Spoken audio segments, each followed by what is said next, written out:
Hello there, it's Thomas Maher from PlanetF1.com here reporting for the Dutch Grand Prix, which was won today by McLaren's Oscar Piastri, who opens up a 34-point lead over Lando Norris in what I think has been the first seismic moment of this year's World Championship, because we saw Lando Norris retiring within sight of the checkered flag today after suffering mechanical failure. The exact details of the failure yet to be confirmed. Andrea Stella spoke to us afterwards and he said that it's not yet clear whether it was down to a chassis issue, whether it was down to the installation of the power unit into the chassis, or whether it was the power unit itself.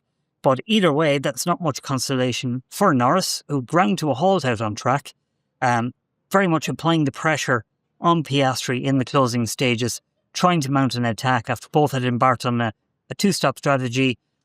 Both were on the hard tyres going into the last kind of 10 laps or so. And Norris was applying the pressure, and then all of a sudden he radioed in saying he could smell burning coming from his car. And the TV footage very quickly proving that something was indeed burning, because smoke started to pour out of the back of his car.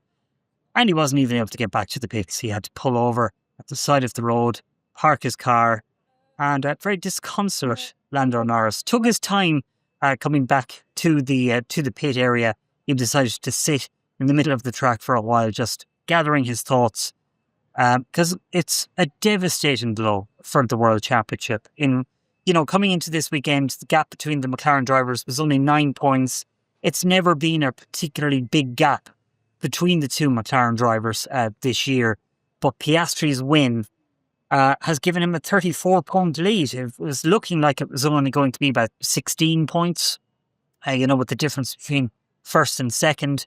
But with Norris retiring due to that mechanical issue on the car, it's now a 34-point lead. That is a decent lead, the biggest we've seen all season, and with only 9 Grand Prix weekends left. It is a gap that can be overcome, but it does make Lando's life a little bit harder, because as he said afterwards, he told us in the pen that, or in the media pen afterwards, that it's very difficult to claw things back against a teammate who is just a great all-rounder. Piastri is great at qualifying, he's great at handling all the rookie inexperience that Piastri may have had has dissolved.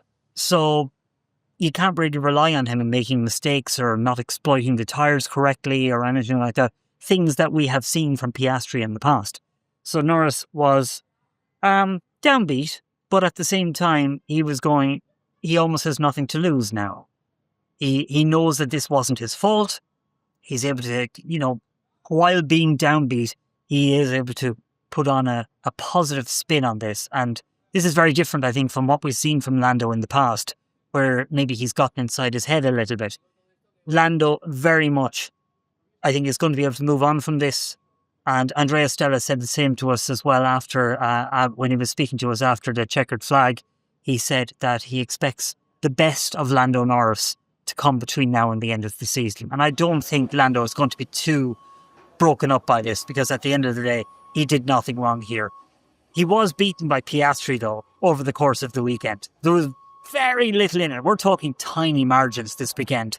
But Piastri always looked to have the situation under control. Taking pole by just 100th of a second. Maybe he benefited a little bit from that tow from one of the Racing Bulls cars coming across the line. But the gaps were so infinitesimal between the two McLaren drivers on single lap pace. And then throughout the race, Piastri just put in a very, very controlled performance, holding the lead off the line, boxing Lando Norris in against Max Verstappen, and that allowed Verstappen to get past Norris and launch an attack on Piastri through turn 1. But Piastri was wise to it, ran Verstappen out of road, and that allowed Norris to get back into second place. Verstappen did manage to keep it around the outside. A little bit of a leery moment into the Hugenholz here behind me, and very impressive stuff from Verstappen to be able to keep the car on the road, pointing in the right direction, hold on to second place. And it gave Verstappen slowing down Norris for the first handful of laps, 18, 20 laps or so. That allowed Piastri to open up a little bit of a gap.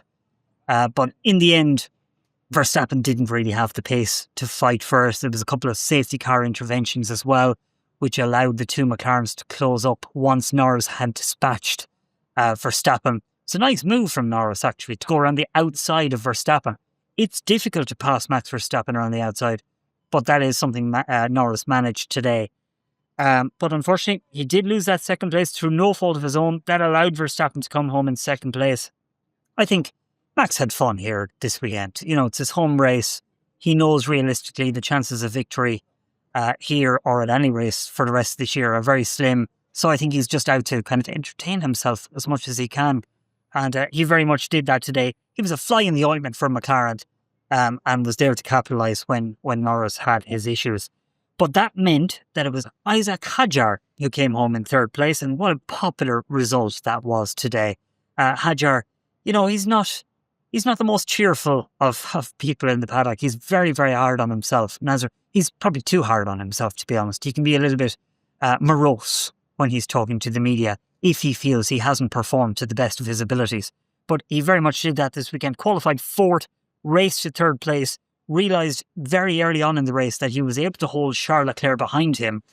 And from there, with about 20 laps to go, he said, I was able to start thinking about if something happens to one of the guys in front of me, a podium might be on the cards. And he got that little bit of luck. Lando retiring with that, that mechanical issue that we don't quite know what it is just yet, or whether the engine will continue to be in Lando's pool for the rest of the year. But that allowed Hadjar, promoted him up to third place, and upon the last safety car restart, he kept his nose clean to come home with that third place.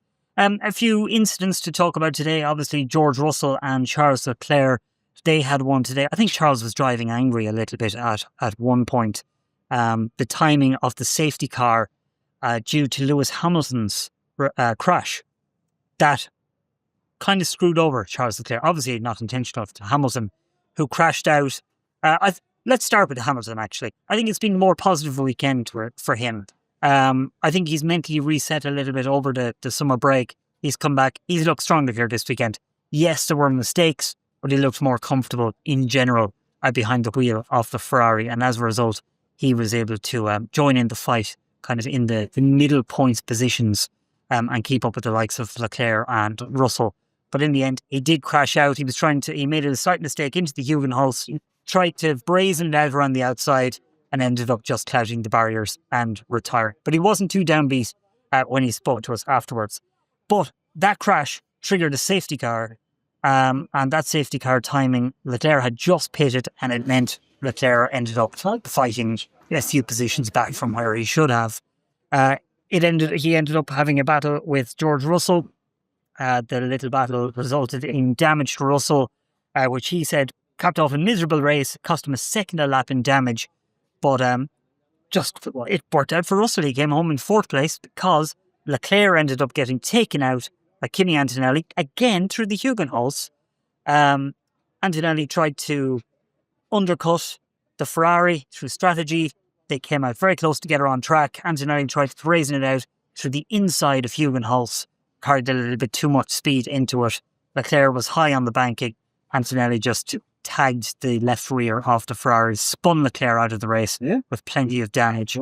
Leclerc not too hard on Antonelli. He understands that you do need to be aggressive to overtake around here. There was no particular anger towards Antonelli. And Toto Wolff as well, saying after the checkered flag that these kind of mistakes are what they expect from a rookie in his first season. They were encouraging him to make these, to find the limits during his first year in Formula One. And overall, I think it was a more positive weekend for Kimi Antonelli.